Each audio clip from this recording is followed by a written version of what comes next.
নমস্কার বন্ধুরা, আশা করি তোমরা সকলে খুব ভালো আছো। আজ আমি তোমাদের সাথে সয়াবিন আর পনিরের একটা নিরামিষ রেসিপি শেয়ার করব। প্রথমে আমি এখানে কিছু আলু আর পটল কেটে রেখেছি। তারপর একটা পাত্রে জল গরম করে তার মধ্যে সয়াবিনটা ভিজিয়ে রাখবো। 10 মিনিট মতো ভিজিয়ে রাখলেই হবে। এরপর আমি আদা বেটে নেব।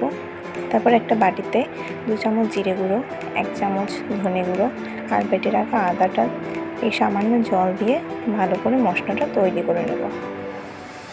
এখানে পনিরে নুন হলুদ মাখিয়ে পনিরটা ভেজে নেব। তারপর একে একে আলু পটল আর সয়াবিনগুলোও ভেজে নেব। ভাজা হয়ে গেলে তারপর তেল গরম করে তার মধ্যে গোটা গরম মশলা, তেজপাতা, গোটা জিরে, লঙ্কা দিয়ে ভেজে নিতে হবে।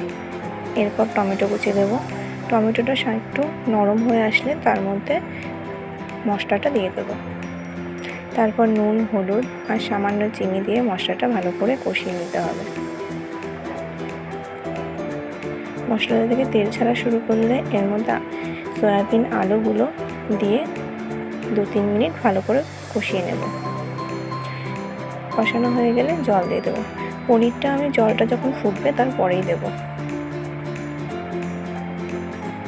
এখানে ঝোলটা ফুটে উঠেছে, এবার পনির দিয়ে দেবো। তারপর নামানোর আগে গরম মশলা আর ঘি দিয়ে নামিয়ে নিতে হবে। রেসিপিটা যদি তোমাদের ভালো লাগে অবশ্যই ট্রাই করো, আর কেমন হয়েছে কমেন্টে অবশ্যই জানিও। আর ভালো লাগলে আমার চ্যানেলটাকে লাইক সাবস্ক্রাইব করে দিও।